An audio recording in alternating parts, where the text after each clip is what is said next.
श्रीराम समर्थ.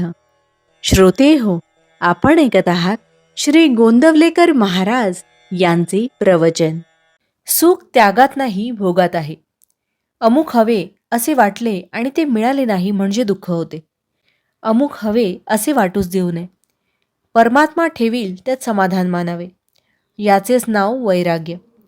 आपण विषयात बुडतो आहोत आणि पुन्हा विषयाचीच कास धरली तर आपण अधिकाधिक नाही का बुडणार? विषयाची आस धरणे म्हणजे त्याचे दास होण्यासारखेच आहे. मनुष्य सुखाकरिता धडपड करतो आणि अंती दुःखमय अशा विषयाची आशा करतो. सुख त्यागात आहे, भोगात नाही, हे पुष्कळांना पटत नाही. परिसाला लोखंड लागले म्हणजे त्याचे सोने होते, पण रुपयाचे काही सोने होत नाही. तसे आपण दीनाहून दीन म्हणजे अभिमानरहित झाले पाहिजे, आणि असे झाले म्हणजेच परमात्म्याला अनन्य शरण जाता येईल. हे व्हायला त्याची कृपाच पाहिजे आणि ती नित्य भाकावी. एखाद्या गोष्टीने आपले मन अस्वस्थ होते ते का बरे? त्या गोष्टीला आपण सत्यत्व देतो म्हणून. हा सर्व खेळ आहे, हे मिथ्या आहे असे जाणून ज्याप्रमाणे नट नाटकातली आपली भूमिका अगदी खऱ्यासारखी करतो त्याप्रमाणे व्यवहार करावा.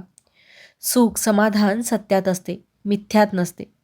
आजपर्यंत आपण विषय उपभोगले, पण त्यात आपल्याला सुख झाले नाही. मग विषय मिथ्या आहेत याची भगवंताने तुम्हाला प्रचिती नाही का दिली? तरीसुद्धा तुम्ही या विषयातच प्रपंच कसा सुधारेल असे मला विचारता. याला काय म्हणावे? जे दुःखमयच आहे त्यात सुख कुठून मिळणार?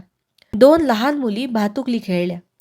जी मुलगी गरीब होती तिने पोळ्या आणि गुळांबा केला, पण जी श्रीमंत होती तिने मात्र श्रीखंड आणि बासुंदी केली.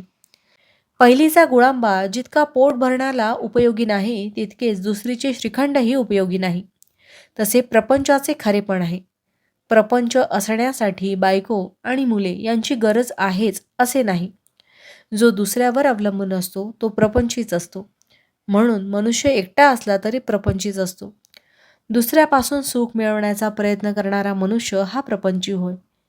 5 जण मिळून प्रपंच बनतो, त्यामध्ये प्रत्येक जण स्वार्थी असतो. मग सर्व सुख एकट्यालाच मिळणे कसे शक्य आहे?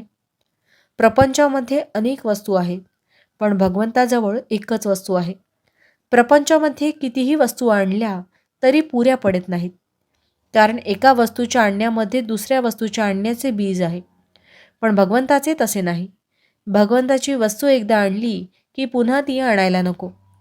भावार्थ, अमुक एक वस्तू आहे म्हणून मी सुखी आहे या वृत्तीत राम नसून काही नसताना वृत्तीचे समाधान टिकले पाहिजे. जानकी जीवन स्मरण जय जय राम. महारुद्र हनुमान की जय. समर्थ रामदास स्वामी महाराज की जय.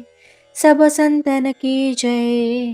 श्री अनंत कोटी ब्रह्मांड नायक राजाधिराज सच्चिदानंद सद्गुरु श्री ब्रह्मचैतन्य महाराज की जय. जय जय रघुवीर समर्थ. आता आपण 13 वेळा नामस्मरण करूया. श्रीराम जय राम जय जय राम. श्रीराम जय राम जय जय राम. श्रीराम जय राम जय जय राम. श्रीराम जय राम जय जय राम. श्रीराम जय राम जय जय राम. श्रीराम जय राम जय जय राम. श्रीराम जय राम जय जय राम. श्रीराम जय राम जय जय राम. श्रीराम जय राम जय जय राम.